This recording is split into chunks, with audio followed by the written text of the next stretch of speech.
भक्ति वह दिव्य ज्योति है जो मन के अंधकार को दूर कर देती है, और पूजा वह सेतु है जो जीव को परमात्मा से जोड़ देती है।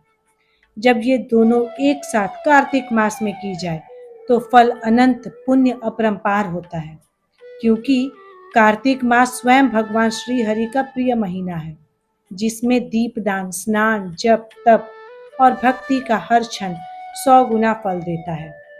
इसलिए आइए हम सब मिलकर भक्ति के इस पवित्र पर्व में अपने मन को श्री हरि के चरणों में अर्पित करें और कार्तिक मास महात्म्य के 18वें अध्याय का कथा सुनें।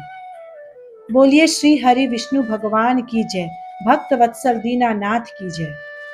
नारद जी की बात सुनकर राजा पृथु ने हाथ जोड़कर विनम्रता पूर्वक कहा, हे महर्षि, अब भगवान की पूजा का महात्म्य कहिए।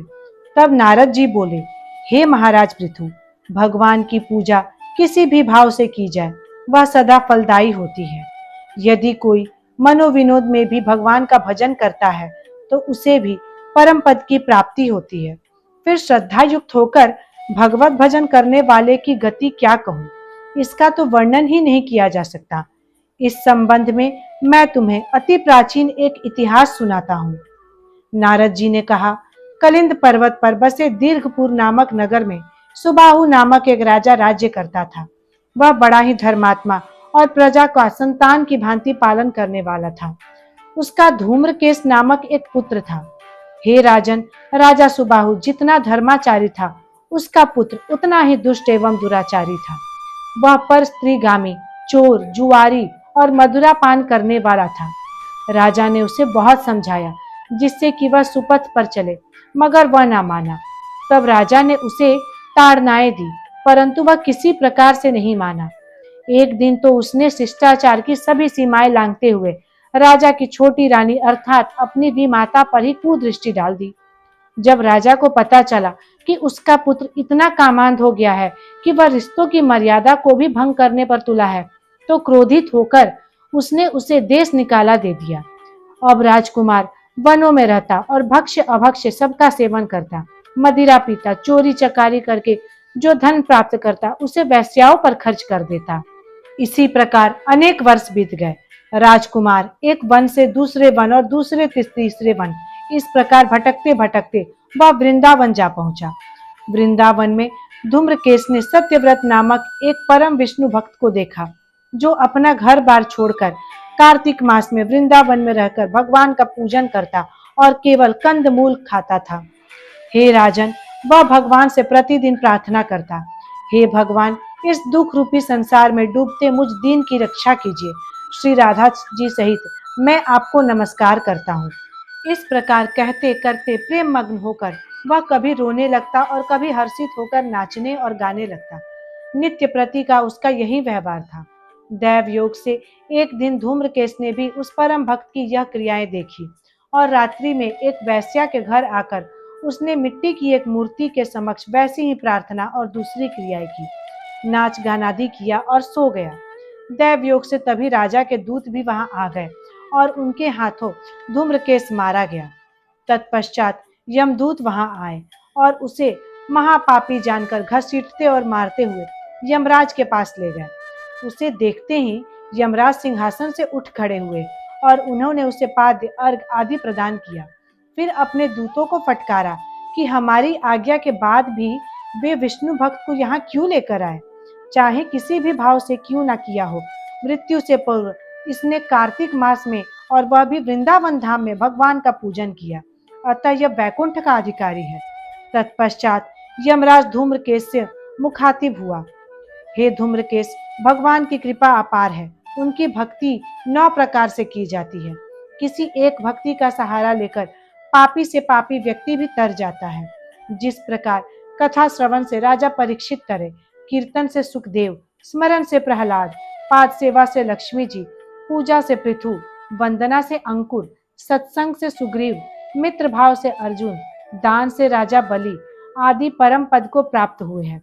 उसी प्रकार तुमने भी चाहे जिस भाव से भी भगवान की पूजा की, तुम स्वर्ग के अधिकारी हो। अपने कर्मानुसार पहले तो तुम नरक के अधिकारी थे, किंतु कार्तिक मास में की गई भगवान की पूजा व्यर्थ नहीं जाती। जहाँ पर भगवान शालिग्राम है, वहीं पर गंडकी नदी तथा अन्य तीर्थ हैं।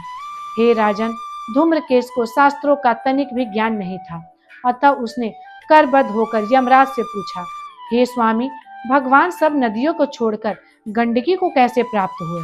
कृपा कर यह वृतांत मुझसे कहे। यहाँ तक कि कथा सुनकर महाराज पृथु ने भी नारद जी से यही प्रश्न किया। तब नारद जी बोले, हे राजा पृथु, किसी समय वेदशिरा नामक ऋषि स्वर्ग लोकों के हित की कामना से गंगा जी के तट पर तपस्या कर रहे थे। उनके इस घोर तप से भयभीत होकर इंद्र ने मंजू घोष नामक एक अप्सरा को उनकी तपस्या भंग करने के उद्देश्य से भेजा। मंजू घोषा उस रमणीक स्थल पर आकर अपने हाव भाव और नित्यादि से ऋषि की तपस्या भंग करने की चेष्टा करने लगी। हे महाराज, इसी प्रयास में उसने ऋषि के चरणों का स्पर्श किया तो ऋषि के रोम खड़े हो गए, जिससे मंजू घोषा को भ्रम हुआ कि ऋषि उसके वश में हो गए हैं। अतः उसने निसंकोच उनके गले में अपनी बाहें डाल दी। इससे ऋषि की तंद्रा भंग हो गई। वे अत्यधिक क्रोधित हो उठे। उन्होंने मंजू घोषा को श्राप दिया कि तू मुझे पाप कर्म में घसीटकर इस संसार सागर में डालने आई है, इसलिए मैं तुझे श्राप देता हूँ, तू नदी हो जा। ऋषि का श्राप सुनकर मंजू घोषा रोने और बिलखने लगी और बोली, हे मुने, मैं श्राप योग्य नहीं हूँ, आप मुझे क्षमा करें।